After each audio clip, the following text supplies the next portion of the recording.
Billions of Catholic faithful have ceaselessly offered their prayers throughout this time, and now a new pope has officially ascended to the throne, taking the name Pope Leo XIV, a title that evokes power and authority, yet is not without controversy. Cardinal Robert Francis Prevost, a humble missionary who once served in Peru, has become the first American pope from the Augustinian order. But what truly happened in the 2025 papal conclave? Why was an American elected at a time when the world was deeply divided, while the Vatican itself was engulfed in turmoil? Prepare yourselves, for we are about to uncover 8 shocking reasons why the College of Cardinals places their complete trust in him, along with secrets that could shake the very foundations of the Catholic Church. American. Let's begin with the detail that caught the world's attention.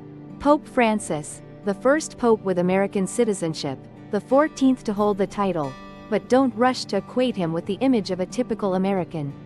He was born in Chicago and spent over 30 years living and working among the poor communities in Peru, from his time as a priest until serving as Bishop of Chiclayo from 2015 to 2023. According to the Telegraph citing sources from the Vatican, Pope Leo XIV has been described as the least American-like among the American cardinals from the United States. Why is this issue important? Against the backdrop of America's deep political divisions under President Donald Trump, choosing an American pope would be a highly risky gamble. Some Italian cardinals fear that if the pope comes from the US, he could be drawn into the political affairs of this superpower.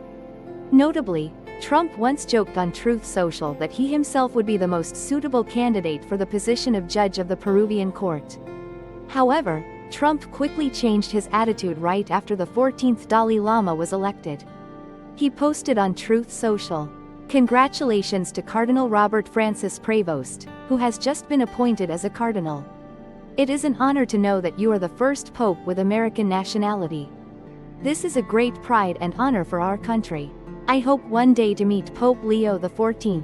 That would surely be an immensely meaningful moment for me." But does this enthusiasm stem from genuine sincerity, or is it merely a diplomatic ploy in the face of a pope who has openly criticized his policies? With his simple lifestyle and deep love for Latin American culture, Prevost became the ideal bridge between the Vatican and the West, leaving both Donald Trump and the MAGA camp utterly surprised. Is this a sign that the Vatican is pursuing a larger strategy? 2. A global cultural bridge, inheriting and elevating the legacy of Duque Francisco. Imagine a pope who once lived among the slums of Peru, sharing meals with the destitute and listening intently to their heart-wrenching stories. That was Pope Leo XIV. For over 30 years of service in Peru, from his role as a priest and director of Augustinian formation to becoming the Bishop of Chiclayo, he deeply embodied the true missionary spirit. He worked in Chulucanas and Trujillo, harsh lands where people struggled to make a living. This experience helped him become the worthy successor of Pope Francis, the first pontiff from Latin America, who always showed special concern for the poor. Not only that, but this also helped him far exceed the initial expectations. While the influence of the Catholic Church declined in Europe, it surged powerfully in South America, Africa, and Asia. Against this backdrop, Pope Leo XIV set forth a global vision, transcending the confines of the Vatican walls. He embodies a church that transcends European boundaries, opening its heart to dialogue with a world of vibrant diversity.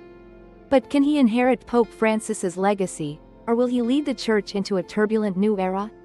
3. The sharp-witted European theology, defender of faith or challenger of traditional values? Don't let the simple appearance of the 14th Leo deceive you.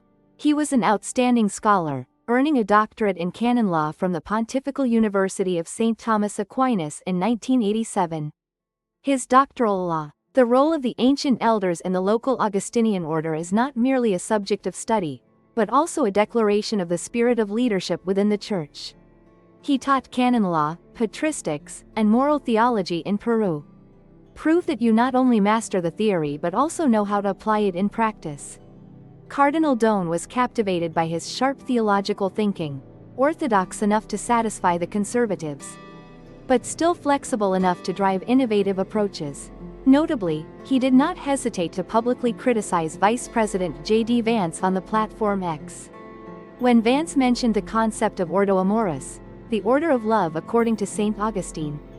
To justify the MAGA faction's hardline immigration policies, the 14th Ducla wrote that J.D. Vance was mistaken. Jesus does not require us to compare or measure the degree of love we have for others. Accompanying the article is a piece from the National Catholic Reporter, which criticizes Vance's viewpoint. This action demonstrates his willingness to confront, even refute, distorted theological interpretations. In a world where Catholic values are being threatened by secularism and populism, are you the Vatican's secret weapon to defend the faith? The brilliant Pope guided the Vatican through the storm. The Vatican is not only a religious center but also a multifaceted and complex institution. With a budget reaching billions of dollars and a workforce of thousands, this project faces countless issues, from financial difficulties to power abuse scandals. Duck is no amateur when it comes to climbing to 14th place. He served as the Prior General of the Augustinian Order from 2001 to 2013, overseeing thousands of friars worldwide. Later, he was appointed as the Prefect of the Congregation for Bishops in 2023. He holds the authority to appoint bishops worldwide, a position of power second only to the Pope. This experience has established him as a skilled leader, capable of guiding the Vatican through all challenges. But the more interesting thing is that he used social media to share his personal views. As when refuting the article by Auxiliary Bishop of Washington, D.C. Avelio Menjivar. The passage compares Trump's immigration policies to the assassination of Archbishop Oscar Romero, portraying them as unjust and shameful acts. Can a pope who dares to speak so boldly truly clean up the hidden corners of the church? Or must we face opposition from conservative forces? 5. The missionary flame. Is the Pope bringing the church to the streets? In a conversation with Vatican News, Pope Francis humbly described himself as a missionary. This is not an empty promise. He spent over a decade in Peru. Living among the poor, the monks were trained to bring the gospel to forgotten lands. That spirit reminds us of Saint Francis, the saint who washed the feet of prisoners and embraced those with leprosy. But Pope Leo XIV elevated his influence to a higher level, aiming to bring the Church closer to the everyday lives of the people. Reaching out to those forgotten by society, the Cardinal recognized in him a fervent missionary zeal, capable of igniting a new vitality within the Church. This became even more evident when he spoke about George Floyd's death in 2020. We need to listen more to the voices of church leaders, to combat racism and fight for social justice. But can he convince the masses of believers who are leaving the church in droves across Europe and America? Or will he face opposition from those who deem him too innovative? A master diplomat, the one who unites the globe in a time of division. In a world torn apart by war, political disagreements, and religious conflicts. The Pope does not necessarily have to be a skilled diplomat. Pope Leo XIV has far exceeded all expectations. He is fluent in English, Spanish, Italian, French, Portuguese, and can read and understand Latin and German. These skills enable him to easily communicate with Catholic communities across the 5 continents. From Rio de Janeiro to Manila. Moreover, with work experience in Peru and serving as the chairman of the Church Committee for Latin America. Trump, who was once criticized by Pope Francis, the 266th Pope, for opposing an article that described his policy of separating migrant children from their parents as not related to religion, not American, and cannot be justified by morality. This person also expressed the wish to meet you. Is this a sign of a historic dialogue, or just a political theater? Amid strained relations between the Vatican and major powers such as the United States and China, Pope Leo XIV was the only pontiff capable of building bridges of connection, as he himself declared in his inaugural address. This pope could become a bridge of reconciliation between the conservative and reformist factions. The Catholic Church is deeply divided between 2 factions: conservatives who want to preserve tradition and reformers pushing for change. Pope Leo XIV is the most wonderful bridge. He supported the reforms of Patriarch Francisco, such as appointing women to key positions and combating abuses of power within the clergy, while steadfastly upholding orthodox theology. Your perspective on the issue of abuse shows openness, though there is still much to be researched, yet it is by no means extreme. This openness was clearly demonstrated when he shared Sister Helen Prejean's post about the death penalty in 2017. Supporting dream seekers and building a fair immigration system. The College of Cardinals chose you because they believed you could heal the Church and end its internal divisions. But can he satisfy both sides, or will he face criticism from both ends? Especially when conservative commentators like Laura Loomer describe him as someone who opposes the woke movement and remains clear-headed amid current trends.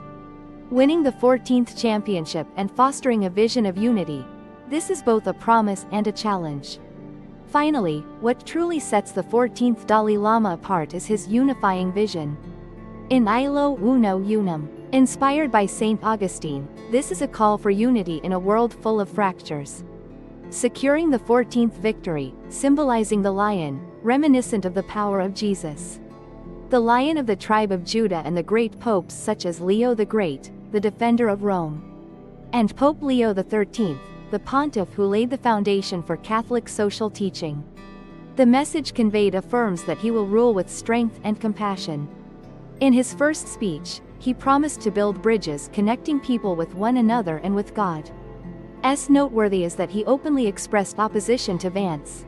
The article in America The Jesuit Review emphasizes that love in Christianity does not discriminate by hierarchy. Especially in the matter of immigration. Can this vision overcome the challenges posed by political forces, such as the MAGA faction? Or will you closely follow a new battle?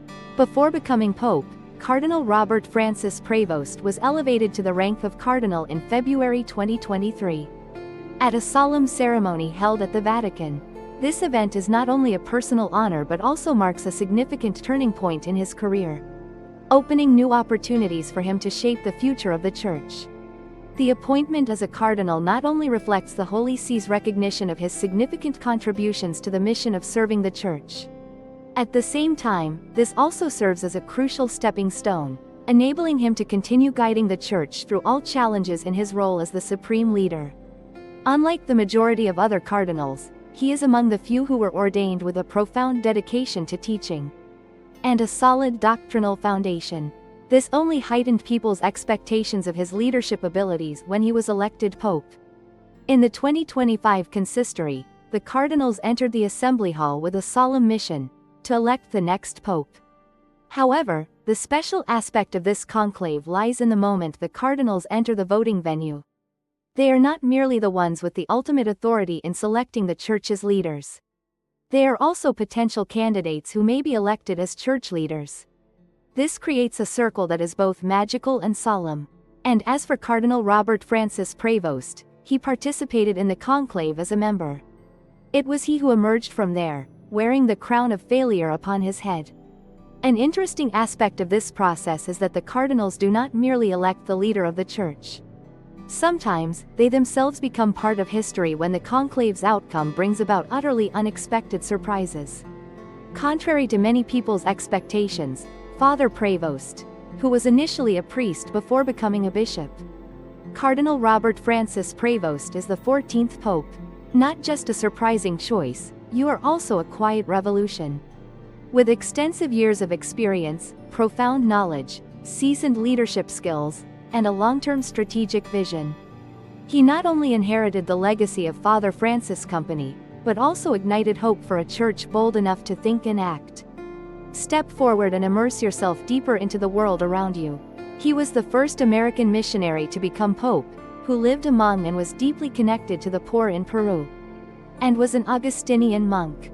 He ascended the pharaoh throne not only carrying a sacred mission but also conveying a clear political and cultural message. The Catholic Church is ready to enter the 21st century with courage, openness to dialogue, and a commitment to renewal. From the impoverished neighborhoods of Chiclayo to the opulent palaces of the Vatican, Pope Francis has proven himself unafraid to speak out boldly. As misinterpretation of St. Augustine, to harshly condemning the cruel immigration policies under Trump. He is the